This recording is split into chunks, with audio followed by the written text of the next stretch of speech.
Un petit rappel rapide et évident sur les segments. Si je prends deux points AB de l'espace affine grand A, le segment AB, c'est l'ensemble des A plus lambda vecteur AB où lambda appartient à 0 ou 1. C'est inclus dans la droite AB si A est différent de B. Alors, si A est égal à B, le segment AB est réduit au singleton A. AB est non vide puisqu'il contient A. AB est égal à BA. Et AB est un singleton si et seulement si A est égal à B. Sinon, AB est infini. Il va être en bijection avec 0. Je ne le redémontre pas tout ça. Mais je précise quand même une chose par la suite parce que on va avoir besoin de faire des inégalités. On va supposer que K, le corps K de l'espace affine, c'est R. Convexité. Une partie grand X non vide de l'espace affine A est convexe si quel que soit AB appartenant à X, le segment AB est inclus dans X. Il est concave s'il n'est pas convexe. Donc si on peut trouver deux points AB appartenant à X et un point M appartenant au segment AB, tel que M n'appartient pas à X. Quel que soit AB, deux points de l'espace affine, le segment AB est convexe. Démonstration, si A égale B, le segment AB est réduit à A, donc il est convexe parce que les segments CD qui sont dans ce singleton, c'est les segments AA, donc ils sont égaux à A et donc ils sont inclus là-dedans. Si A est différent de B, on prend CD appartenant à B. Alors, si C est égal à D, le segment CD est réduit à C, et donc ça c'est inclus dans AB, c'est terminé. Supposons C différent de D. Donc, comme C appartient au segment AB, j'ai ça. Comme D appartient au segment AB, j'ai ça, avec lambda 1, lambda 2 appartenant à 0,1. Et comme M, si je prends M appartenant à CD, eh bien, j'ai ça avec lambda appartenant à 0,1. Donc, je vais montrer que M appartient aussi à AB. Donc, j'écris Cm qui est égal à lambda CD, et je transforme CD en AD moins AC, et donc ça me fait ça. Et j'écris ensuite que vecteur AM est égal à AC plus Cm, ça fait ça, et ça donne ça. D'accord? Donc j'appelle ça alpha, le crochet, donc ça fait alpha AB. Et je remarque que comme lambda 1 est entre 0 et 1, et que 1 moins lambda est positif, eh bien lambda 1, 1 moins lambda est entre 0 et 1 moins lambda. Comme lambda est positif et que lambda 2 est entre 0 et 1, lambda 2 lambda, lui, il est inférieur ou égal à, il est supérieur ou égal à 0 et inférieur ou égal à lambda. Donc quand j'additionne ces deux nombres, ils sont compris entre 0 plus 0, la tête à toto, et 1 moins lambda plus lambda qui fait 1. Et donc alpha est entre 0 et 1, donc M appartient bien à AB, puisque M est égal à... Là, ce que je viens de démontrer, c'est quoi? C'est que vecteur AM égale alpha AB. Donc M est égal à A plus alpha AB, avec alpha entre 0 et 1. Donc tout point M de CD est dans AB, donc le segment CD est inclus dans AB, qui est donc convexe. Les droites sont convexes, en effet, si je prends une droite D égale AB et deux points CD sur AB, si C égale D, le segment est réduit à C, il est convexe, donc il n'y a pas de problème. Je ne sais pas ça que je voulais dire. Le segment est égal à C, et il est inclus dans la droite AB, voilà, c'est ça. Et si C est différent de D, la droite CD, eh bien la droite CD va être égale à la droite AB. Et on a vu que le segment CD est inclus dans la droite CD. Donc comme le CD est égal à AB, le segment CD va être inclus dans AB, donc dans les deux cas. Donc ça prouve bien que les droites sont convexes. Demi-droite d'origine O dirigée par le vecteur U, donc on prend un point O de l'espace affine, un vecteur U non nul de la direction de A. Et ce qu'on appelle demi-droite OU, c'est l'ensemble des points M de la forme 0, O plus lambda U avec lambda appartenant à R+. C'est pour ça qu'on prend K égale R. Donc c'est évidemment inclus dans la droite OU, puisque la droite OU, c'est l'ensemble des O plus lambda U, lambda appartenant à R. Donc on appelle ça demi-droite d'origine O, et souvent on la note comme ça, c'est-à-dire pour deux points A différents de B, on note demi-droite d'origine A passant par B, eh bien c'est la demi-droite A dirigée par le, enfin d'origine A dirigée par le vecteur AB, donc l'ensemble des points M de la forme A plus lambda AB, lambda positive, donc elle est inclue dans la droite AB. Toute demi-droite est convexe, en effet, si je prends CD appartenant à cette demi-droite, C est égal à A plus lambda 1 AB, D est égal à A plus lambda 2 AB, et puis donc lambda 1, lambda 2 positif, et si je prends M appartenant à CD, eh bien M va être égal à C plus lambda vecteur CD, avec lambda, puisque là je suis dans le segment, le lambda qui est compris entre 0 et 1. Bon, alors, je fais un calcul qui est le même que celui-là, et j'arrive à vecteur AM égale lambda 1 facteur de 1 moins lambda, plus lambda 2, le tout vecteur AB, donc alpha AB. Mais j'ai lambda 1 facteur de 1 moins lambda qui est positif, parce que 1 moins lambda est positif, vu que lambda est entre 0 et 1, et lambda 1 est positif. Et lambda 2, ben les deux sont positifs. Donc en fait, je vais avoir un alpha qui est positif. Et comme j'ai vecteur AM égale alpha AB, donc M égale A plus alpha AB, avec alpha supérieur ou égal à 0, le point M appartient à la demi-droite AB. Donc chaque fois que M appartient au segment CD, il appartient à la demi-droite AB. Donc le segment CD est inclus dans la demi-droite AB qui est convexe.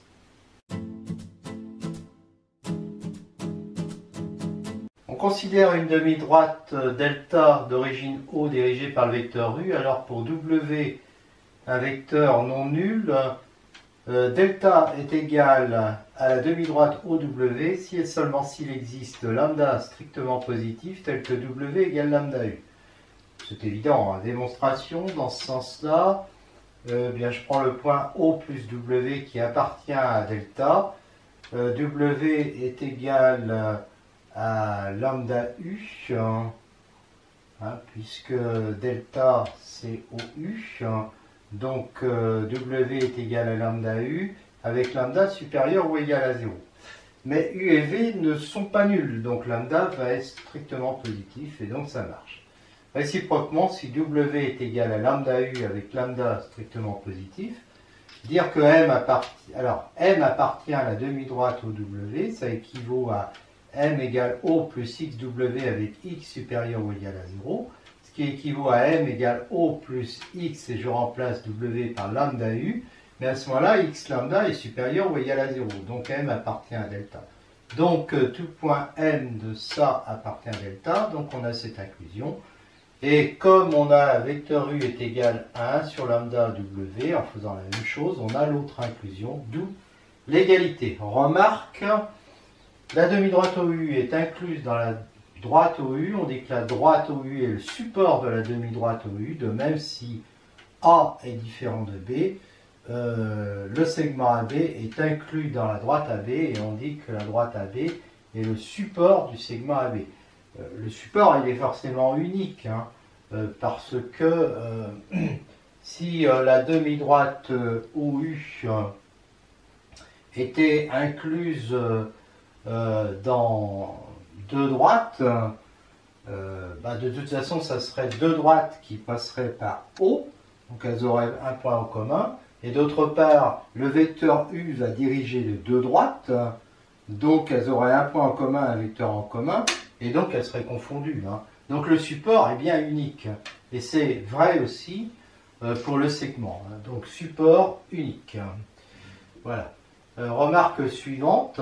Si on a une demi-droite delta égale OU, alors quel que soit A appartenant à delta mais pas égal à O, le delta va être égal à la demi-droite OA. Là aussi c'est facile puisque A est de la forme O plus lambda U avec lambda supérieur ou égal à 0, et comme A est différent de O, lambda est strictement positif, donc W est égal à A est égal à lambda U avec lambda strictement positif, donc la droite delta, la demi-droite delta est égale à O lambda U, et donc d'après ce qu'on a vu avant, c'est la demi-droite OA.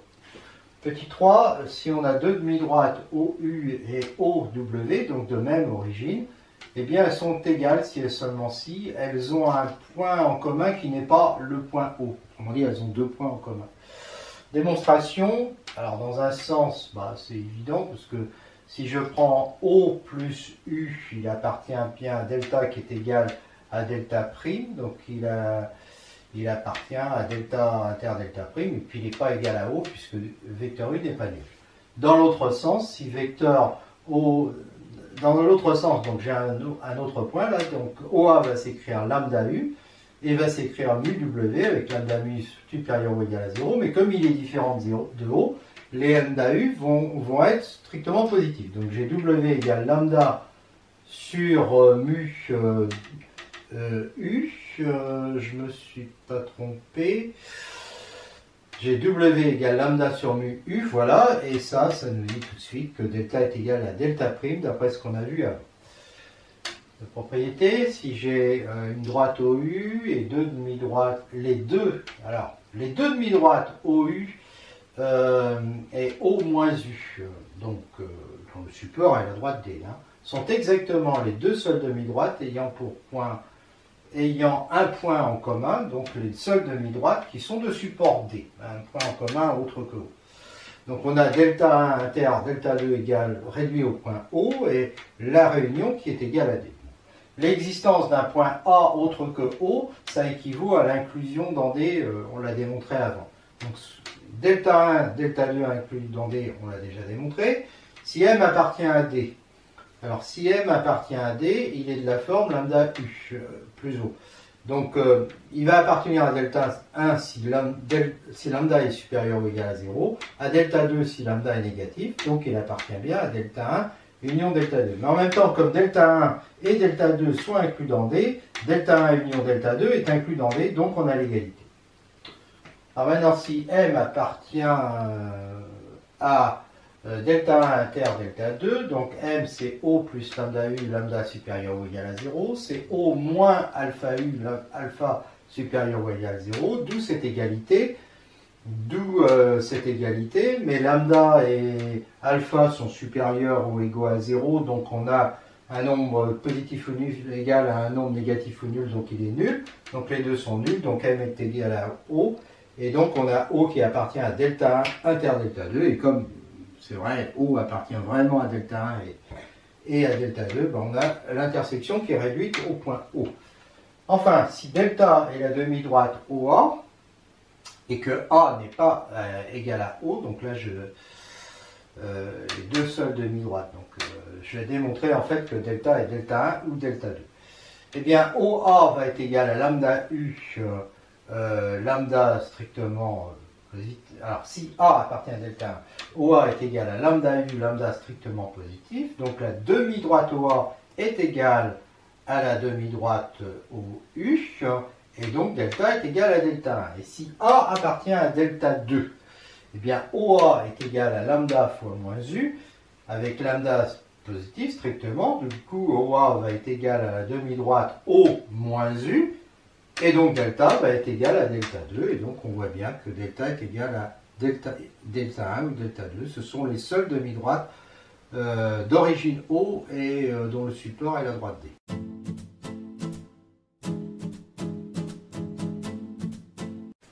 Remarque, si A est différent de B, le segment AB est inclus dans la demi-droite d'origine A qui passe par B. Bon, on savait déjà que le segment AB est inclus dans la droite AB.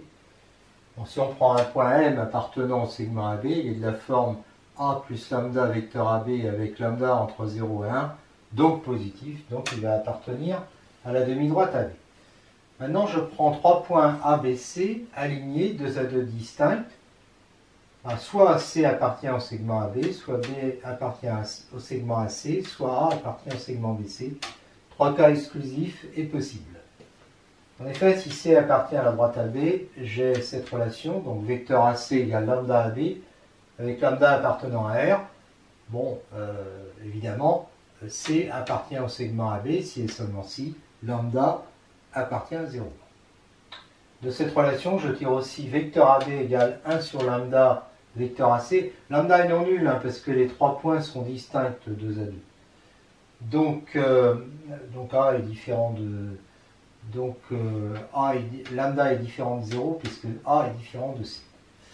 Eh bien, j'ai ça, et donc dire que B appartient à C, bah, ça équivaut à dire que 1 sur lambda est entre 0 et 1, ce qui équivaut à dire que lambda est supérieur à 1. Et enfin, dernier cas, de ça, je tire ça, puis je fais intervenir le point B avec châle, puis j'envoie tout le monde du même côté, et je trouve ça.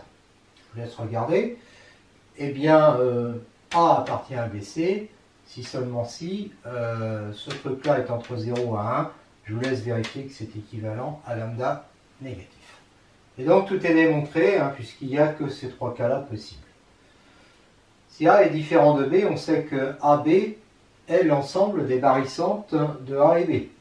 Donc soit M appartenant à la droite AB, M est égal à AA plus BB, c'est des scalaires A et B dont la somme vaut 1.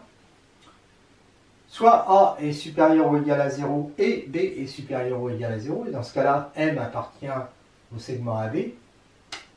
Soit A est inférieur ou égal à 0, B supérieur ou égal à 0, et dans ce cas-là, M appartient à la demi-droite d'origine B dirigée par le vecteur AB.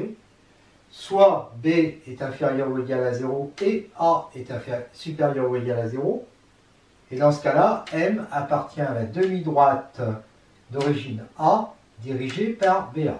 On va vers la gauche. Démonstration, donc je pars de ça, et donc je traduis par vecteur OM égale, je pars de ça, et je traduis par vecteur OM égale A vecteur OA plus B vecteur OB, quel que soit O appartenant à A. Dans le cas A et B supérieur ou égal à 0, je prends O égale A et j'obtiens vecteur AM égale B vecteur AB, avec B qui est entre 0 et 1, parce que A et B sont positifs et que A plus B est égal à 1. Donc j'obtiens bien M appartient au vecteur AB, au segment AB, pardon. Si A est inférieur ou égal à 0, B égale 1 moins A va être A plus un nombre positif, donc non seulement il est supérieur ou égal à 0, mais il est supérieur ou égal à 1. Donc je prends O égale B, et j'obtiens, en prenant O égale B dans cette relation ici, j'obtiens que BM est égal à ABA. D'accord? Et donc, ça, ABA, ça me fait moins A, AB. Mais moins A, il est supérieur ou égal à 0. Donc, ça veut bien dire que le point M appartient à la demi-droite d'origine B, dirigée par vecteur AB. Si B est négatif, eh bien, A égale 1 moins B va être positif, et on prend O égale A dans ce cas-là. Donc, je repars avec ça. AM égale B vecteur A, B vecteur AB, ce qui fait moins B, et du coup il va être positif vecteur BA, ce qui me montre que, puisque moins B est positif, M appartient à la demi-droite d'origine A, dirigée par le vecteur BA, et c'est terminé. Remarque, si A et C sont deux A2 distincts et que C appartient à AB, alors B appartient à la demi-droite d'origine C dirigée par le vecteur AC, A appartient à la demi-droite d'origine C dirigée par le vecteur BC. Voilà. Alors, démonstration. J'ai AC qui est égal à lambda AB avec lambda compris entre 0 et 1 puisque C appartient au segment AB. Donc j'ai vecteur AC qui est égal à lambda CB moins CA, ce qui me donne vecteur CB. Je laisse faire le calcul, égale 1 moins lambda sur lambda, vecteur AC. Et comme 1 moins lambda, c'est positif, et lambda aussi, donc j'obtiens, ça c'est positif. Alors oui, mais c'est positif, mais ça suffit. Oui, c'est positif, donc effectivement, B appartient à la demi-droite d'origine C, dirigée par le vecteur AC. Enfin, le vecteur CA, il est égal à lambda sur 1 moins lambda vecteur BC. D'accord? Donc, et lambda sur 1 moins lambda, c'est positif, parce que 1 moins lambda est positif, lambda aussi. Et donc ça montre bien que le point A appartient à la demi-droite d'origine C, dirigée par le vecteur BC. Et c'est gagné.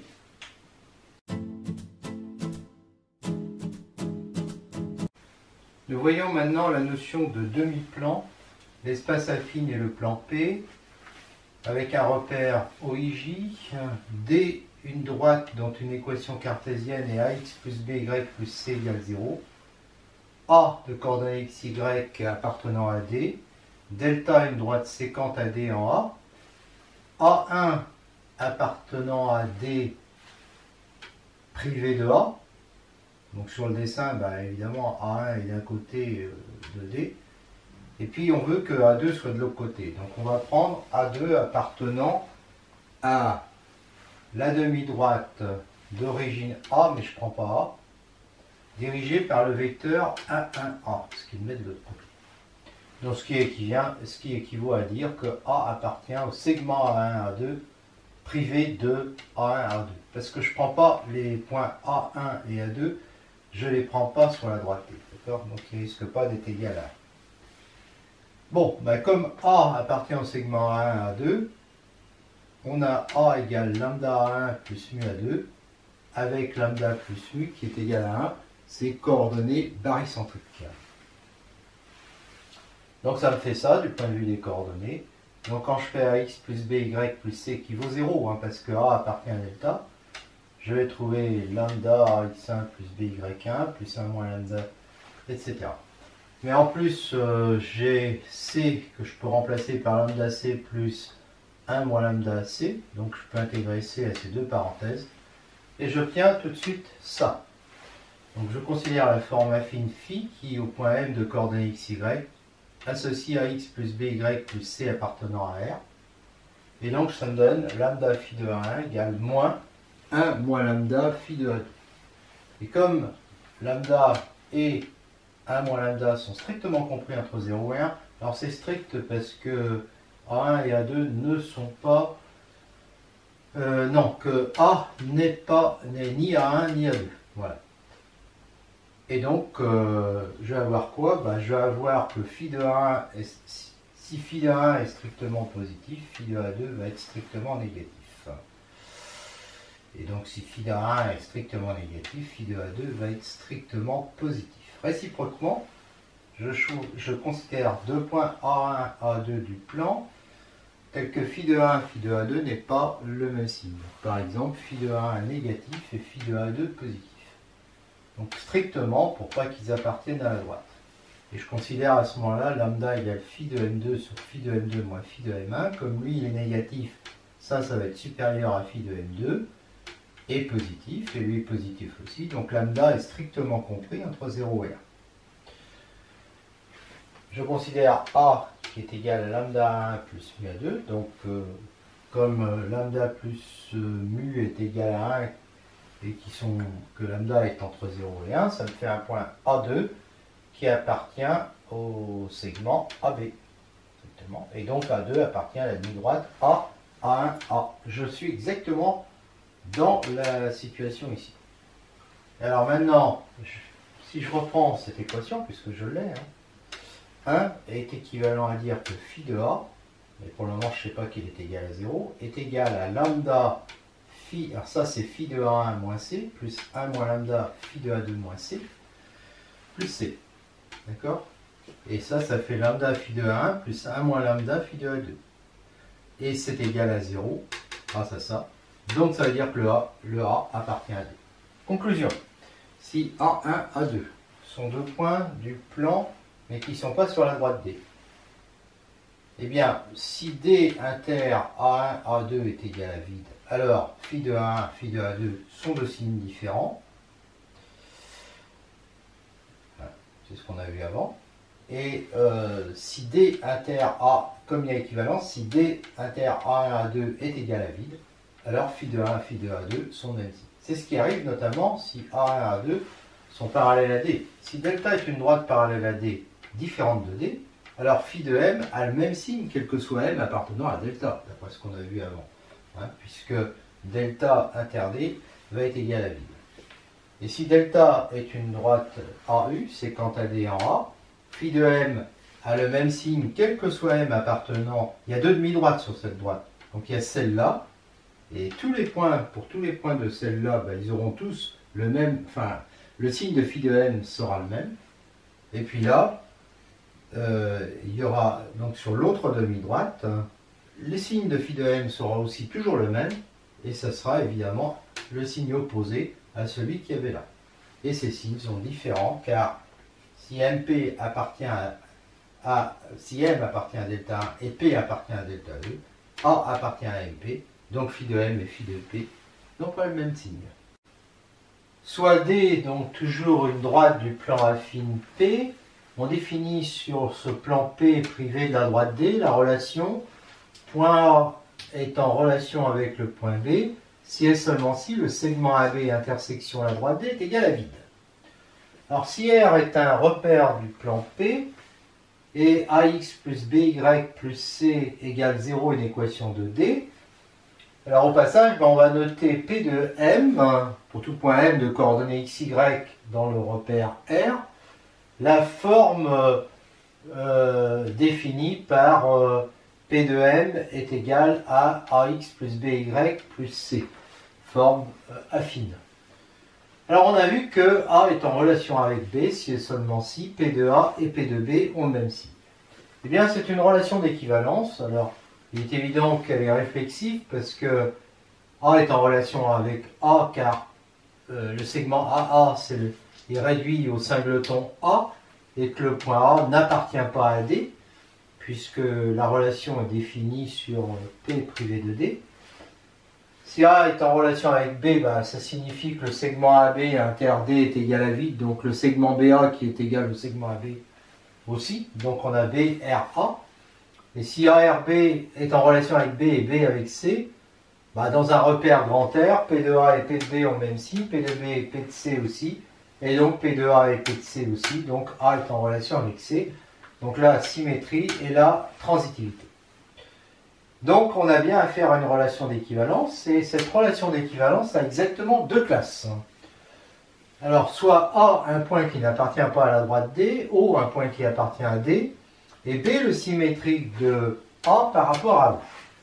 Les deux classes sont celles de A et celles de B, parce que A n'est pas en relation avec B. On les appelle des demi-plans ouverts, qu'on peut noter PA et PB. Donc PA c'est la classe de A, PB c'est la classe de B, et évidemment on a une partition de l'ensemble de départ, les classes d'équivalence ça forme toujours une partition, et donc P de A union PB est égal à P moins B. Alors démonstration, donc O est le milieu de AB, donc il appartient au segment AB, et il appartient à D, donc A n'est pas en relation avec B. Soit R un repère de P, si M appartient à P moins D, soit P de M est du même signe que P de A, auquel cas M est en relation avec A, soit P de M n'est pas du même signe de A, mais dans ce cas-là, il va être du même signe de B. Donc il sera en relation avec B. Et donc c'est terminé. On a démontré qu'un point M du plan est soit en relation avec A, soit en relation avec B. Et comme A et B ne sont pas en relation, on a bien deux classes. On va noter maintenant πA égale ce demi-plan, alors ce demi-plan ouvert de frontière D, on lui rajoute D, et donc ça devient le demi-plan qu'on peut appeler fermé, demi-plan de frontière D contenant A. Donc il y en a qui disent demi-plan strict, demi-plan large, moi j'aurais tendance à dire ouvert, fermé, et de la même façon on définit πB égale PB union D, demi-plan de frontière D contenant B, lui aussi fermé.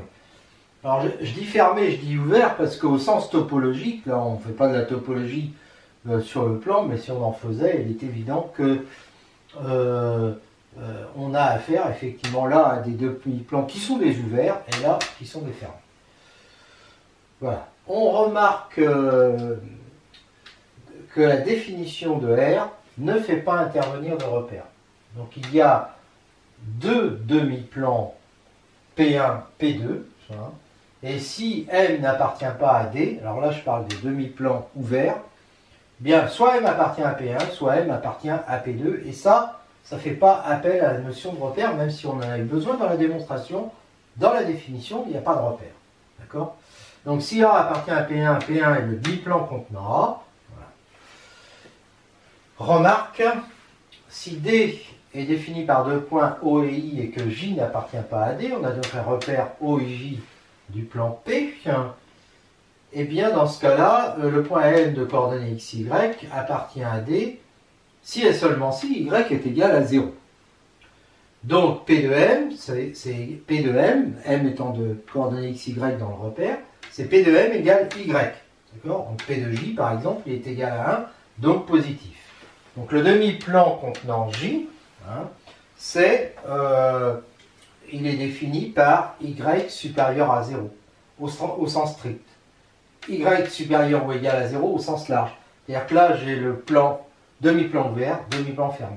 Le demi-plan qui ne contient pas J, c'est Y négatif. Je suis dans cette situation-là, si vous voulez. Là. O, I, et puis J, pardon, et I. D'accord? Là, c'est la droite D. Et donc là, j'ai le demi-plan P1, et là, j'ai le demi-plan P2. J'aurais pu dire ici, j'ai PI, et puis là, j'ai PJ. D'accord? PI, c'est quand je ne prends pas la droite D, sinon c'est PI. D'accord? Et puis là, j'ai... Non, pardon, j'ai PJ, excusez-moi. Et puis là, ben, j'ai l'autre qui n'est pas PJ, donc je l'appelle PP. Si je veux. Voilà. Ou bien alors, si je prends un point ici, un point là, ben, je peux l'appeler PA ou PA si je rajoute la droite D. Et donc lui, il a pour équation Y inférieur ou égal à 0 au sens large.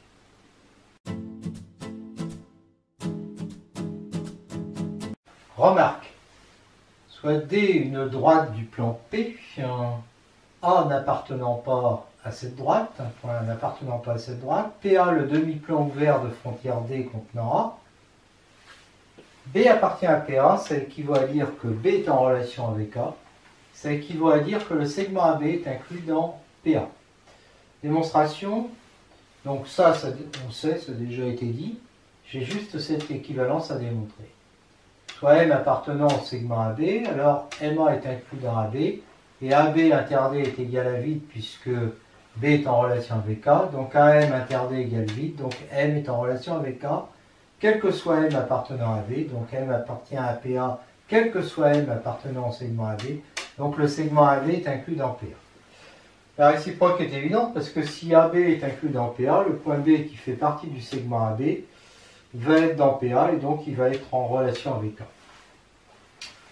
Propriété D, la droite AB, C n'appartenant pas à cette droite, on a un repère affine ABC. Si on prend un point M quelconque du plan avec ses coordonnées barycentriques, donc M égale XA plus YB plus ZC, ce qui veut dire que X plus Y plus Z est égal à 1. Alors M appartient au demi-plan PC contenant de frontière AB contenant C, si et seulement si Z strictement positif, et M appartient à PC, ça c'est le demi-plan au sens large, fermé, l'autre c'était ouvert, si et seulement si Z supérieur ou égal à 0. Démonstration évidente, puisque vecteur AM est égal à YAB plus ZAC, donc les coordonnées de M dans le repère ABC, là je ne parle plus des coordonnées barycentriques, les coordonnées affines, eh bien ça va être YZ, et donc on a déjà vu que PC était caractérisé par Z supérieur à 0, et évidemment, si on lui rajoute à PC la droite D, qui est définie par Z égale à 0, on obtient Z supérieur ou égal à 0 comme une équation qui caractérise le demi-plan fermé PC. Si D est inclus dans le plan P, que A n'appartient pas à D,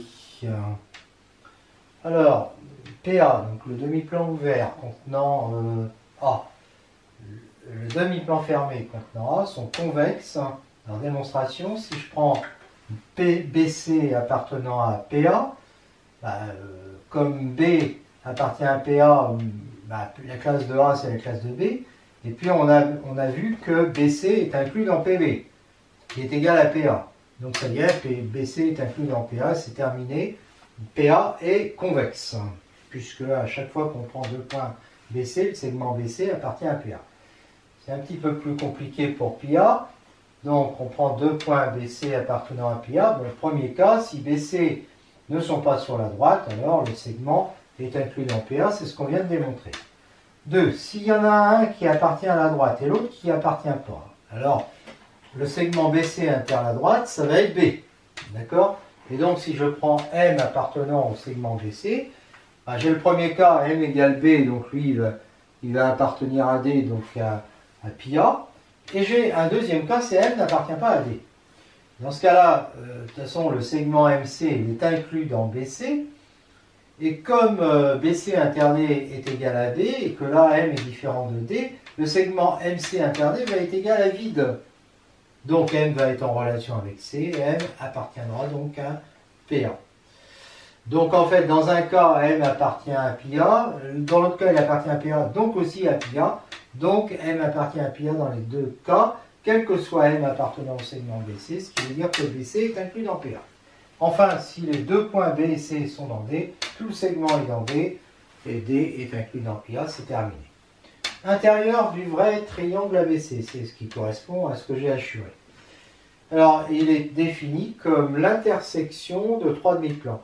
Le demi-plan de bord BC qui contient A, le demi-plan de bord AC qui contient B.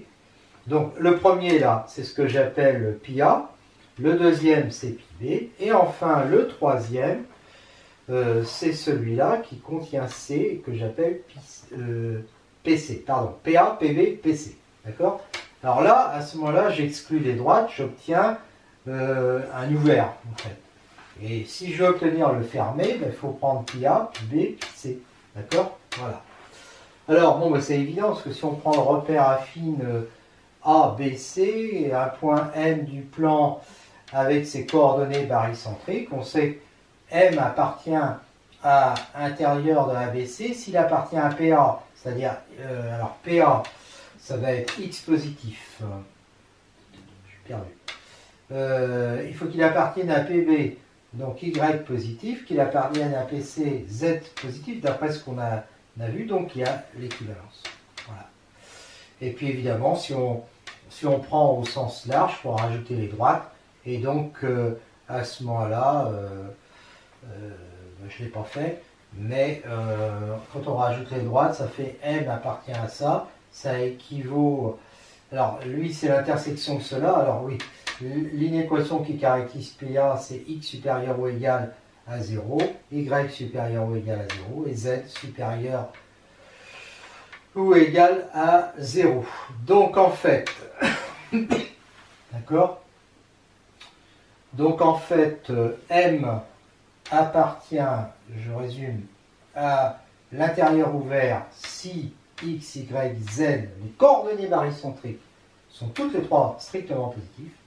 Et il appartient à l'intérieur fermé, à la fermeture, enfin, quand on ferme, au sens large, on va dire, au sens strict, au sens large, si et seulement si X, Y et Z sont supérieurs ou égaux à 0.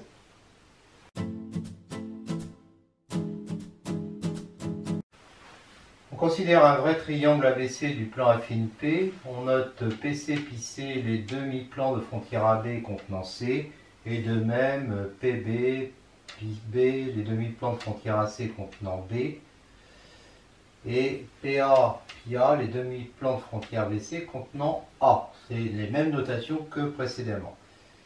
Et on a TA, cette intersection, donc PB, PC, et le complémentaire de PA par rapport au plan P. Donc ça, c'est une intersection d'ouvert, c'est un ouvert, c'est une partie ouverte, et si on prend le fermé, eh bien, il suffit de prendre l'intersection T fermée. Voilà, en fait, j'ai fait quoi? PB, c'est ça, d'accord? Intersection PC, c'est ça, d'accord? Intersection, le complémentaire de PA. Alors, PA, c'était ça. Donc, son complémentaire, c'est ça. Et donc, j'obtiens cette partie. Ouverte dans ce cas-là, ça veut dire que je ne prends pas les bords. D'accord? Et fermée dans ce cas-là, ça veut dire que je prends les bords. Les bords, c'est quoi? C'est le segment BC. La demi-droite d'origine B est dirigée par vecteur AB. La demi-droite d'origine C dirigée par vecteur AC. Je prends un point M de coordonnées barycentriques ABC dans le repère ABC. Et donc j'ai M appartient à TA si et seulement si A est négatif, B positif, C positif. Et évidemment A plus B plus C est égal à 1. Et M appartient à TA bar, il suffit de rajouter des égalités. Bon, tout a déjà été démontré, parce que ça traduit l'appartenance au complémentaire de pi A. Pi A c'était A supérieur ou égal à 0, donc le complémentaire c'est ça. PB c'est B supérieur à 0 et PC c'est C positif. Donc c'est vrai. Exemple, centre de gravité, on sait que les coordonnées barycentriques sont un tiers, un tiers, un tiers. Donc il appartient au triangle ABC puisqu'elles sont toutes positives. Maintenant je prends O, le centre du cercle circonscrit, point d'intersection des médiatrices. Alors là-dessus je vous invite à aller voir le chapitre que j'ai fait sur ce centre du cercle circonscrit. Vous y verrez que O est barycentre de A sinus de A, B sinus de B, C sinus de C, et que comme la somme des coefficients est égale à ça différent de 0, ces coordonnées barycentriques s'obtiennent en divisant ça par la somme, et donc ça fait ça que je peux simplifier parce que 2 sinus de 2A, ça fait 2 sinus A cosinus A, et donc il y a un sinus qui s'en va, puis il y a un 2 qui s'en va, donc ça fait ça. De la même façon, B est égal à ça, C est égal à ça. Alors, ce triangle, s'il a 3 angles aigus, eh bien, ça équivaut à dire qu'il appartient à l'intérieur de ABC et que donc A, B et C sont positifs. Il admet un angle droit en A, par exemple, si et seulement si A est égal à 0. Et à ce moment-là, on verra que B et C sont égaux à 1,5. Donc O est égal à 1,5. Ça équivaut à dire que O est égal à 1,5 de B plus 1,5 de C, donc le milieu de BC. Et dernier cas, angle obtus en A, qui équivaut à dire que A est négatif et que O appartient à TA, toujours le même TA que j'ai vu ici. Bon, la première, c'est évident, parce que ici, on remarque que les dénominateurs sont tous positifs parce que les sinus sont positifs. Donc, en fait, le signe, il est donné par le numérateur et par le cosinus. Donc là, j'ai 3 angles aigus, donc j'ai 3 numérateurs positifs. D'accord? Donc, angle aigu, ça équivaut à dire ça, donc à ça, c'est vraiment des équivalences, donc il n'y a pas de problème. Parce que ça, tous positifs, ça veut dire que tous les angles sont aigus, et en même temps, ça veut dire ça. Alors, maintenant, s'il y a un angle droit, par exemple en A, alors dire qu'il y a un angle droit en A, ça équivaut exactement à dire que ce cosinus est nul, donc que A vaut 0. Alors, en fait, qu'est-ce qui se passe si A est égal à 0 ? Je note que les deux autres angles, ils sont complémentaires, Et puis d'autre part, le sinus vaut 1, donc B il vaut ça, C il vaut ça. Et comme ils sont complémentaires, cosinus de B est égal à cosinus de pi sur 2 moins C, donc ça fait sinus C. Et donc ça fait sinus C, il y a sinus C en bas, ça fait B égale à demi, idem ici. Et donc j'ai B égale C égale à demi. Inversement, si B égale C égale à demi, j'ai forcément A égale 0, puisque B plus C est égal à 1. Et que A plus B plus C est égal à 1. Donc ça fait bien A égale pi sur 2. Troisième cas, si j'ai un angle obtus, A est négatif, et forcément B et C sont aigus, donc B et C vont être positifs, donc O va appartenir à TA, le TA que j'ai ici. Et c'est bien ce que j'ai ici. Dans ce cas-là, le TA il est comme ça, et O est bien dedans. Inversement, si O est dedans, j'ai A négatif, et donc j'ai bien A, l'angle A, qui est obtus, et c'est gagné.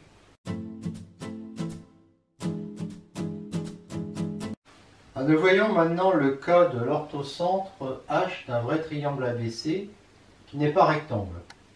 Alors H, on l'a vu dans un chapitre consacré à l'orthocentre, et je vous invite à le revoir.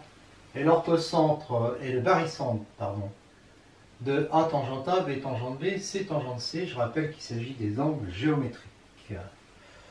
Et que tangente A plus tangente B plus tangente C est égal à tangente A fois tangente B fois tangente C qui est différent de 0. Donc je peux dire que H est le barycentre. Les coordonnées barycentriques de H dans le repère A, B, C sont A, B et C avec petit a égale. Alors petit a égale tangente A divisé par la somme, c'est-à-dire par ça. Donc il ne reste plus que 1 sur tangente B, tangente C. Idem pour B et pour C. D'où on voit immédiatement que dire que les trois angles sont aigus dans le triangle, ça équivaut à dire que ABC donc tous positifs, et donc H appartient à l'intérieur du triangle. Dire qu'il y a un angle obtus, par exemple que A est obtus, ça équivaut à dire que A positif, B et C négatif, donc que H appartient à ça. Alors ça, je rappelle que c'est la même notation que précédemment, donc PA par exemple, c'est le demi-plan de frontière BC qui contient le point A. Et puis je rajoute quand même le cas où ABC est rectangle, par exemple rectangle en A, alors H, on l'a vu, est égal à A, et donc ses coordonnées barycentriques, c'est 1A plus 0B plus 0C. Démonstration, 3 est évident, je ne reviens pas dessus. 1, alors si les trois angles sont aigus, eh bien tous les coefficients ici sont positifs, et donc H appartient à l'intérieur. Si H appartient à l'intérieur, tous les coefficients doivent être positifs. À ce moment-là, est-il possible qu'un des angles soit obtus?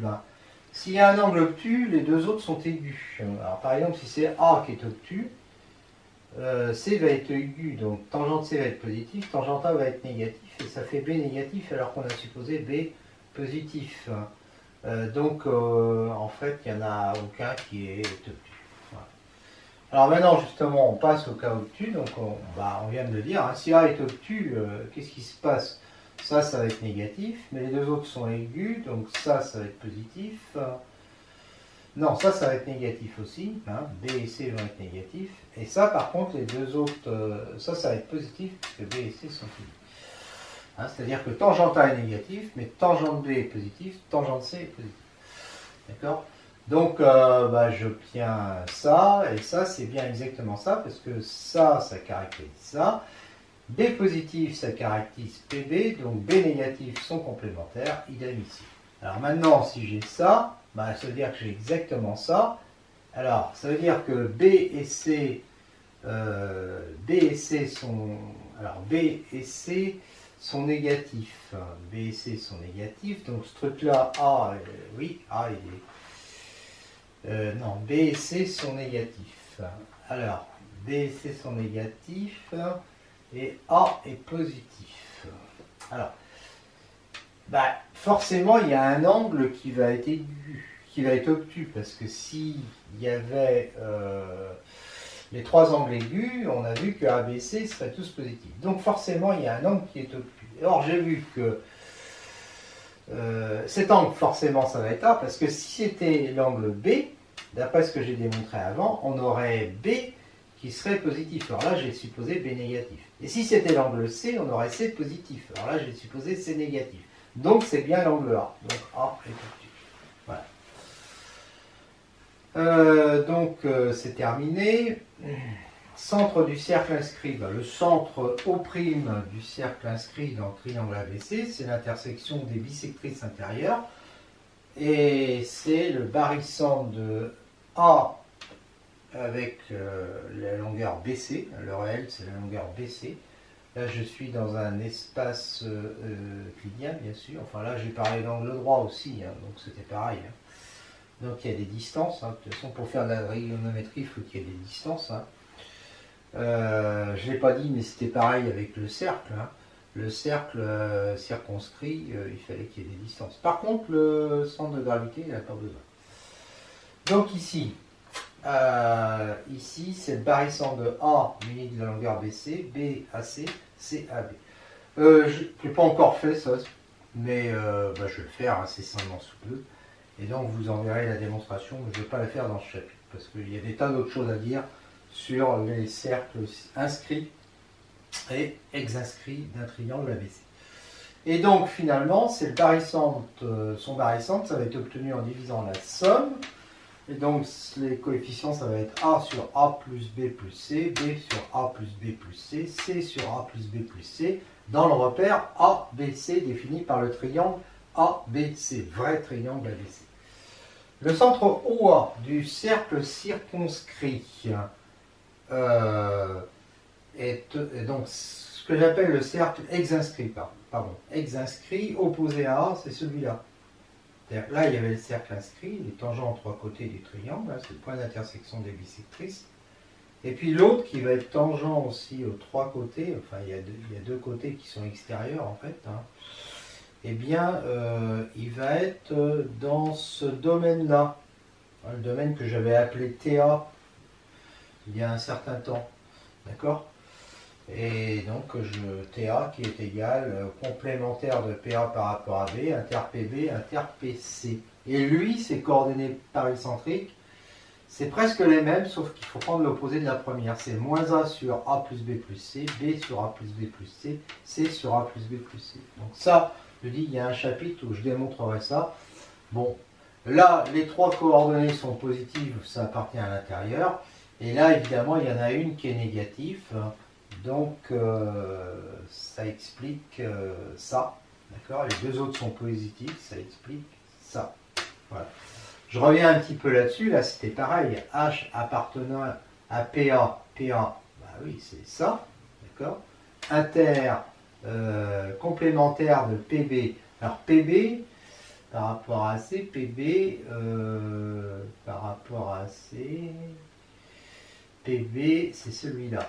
Donc son complémentaire, c'est celui-là. Et puis PC, PC par rapport à AB, c'est celui-là. Son complémentaire, c'est celui-là. Eh bien H, là, il était bien dans cette partie, et dans cette partie, et dans cette partie. C'est cette partie-là. C'est cette partie-là. Voilà. D'accord? Voilà, puis je termine par une généralisation de tout ce qu'on a dit avec le plan. Dans un espace A de dimension supérieure ou égale à 3, avec un repère grand R, un hyperplan affine H aura comme équation, somme aura une équation affine, cartésienne, somme de 1 à n des AK, XK plus un coefficient lambda est égal à 0. Et donc si je prends la forme affine phi définie par, qui au point M de coordonnées x1 jusqu'à xn dans ce repère associe phi de M, eh bien il va déterminer deux demi-hyperplans, que je vais appeler H1 et H2, un demi-hyperplan défini par phi de M supérieur à 0, et un demi-hyperplan défini par phi de M inférieur à 0.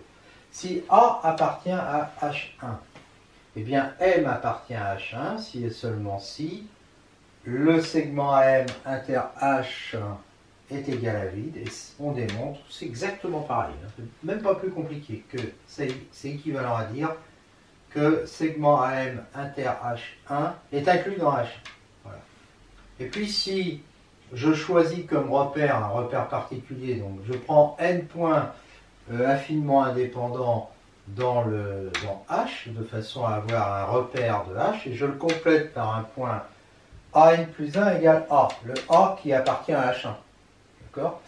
Et bien à ce moment-là, donc H1 étant défini par le point A et puis par la droite D, bien sûr. C'est le demi-plan qui contient A. Demi-plan de bord, pas la droite D, de bord l'hyperplan H contenant A. Eh bien, ça forme un repère de l'espace affine. Et quand je prends un point M de l'espace affine de coordonnées barycentriques AK dans ces repères-là, c'est-à-dire que M est égal à la somme de 1 à n plus 1 des AK AK, d'accord? Eh bien, il va appartenir à H1 si et seulement si le coefficient en A est positif. Donc, AN plus 1 positif. Et c'est terminé.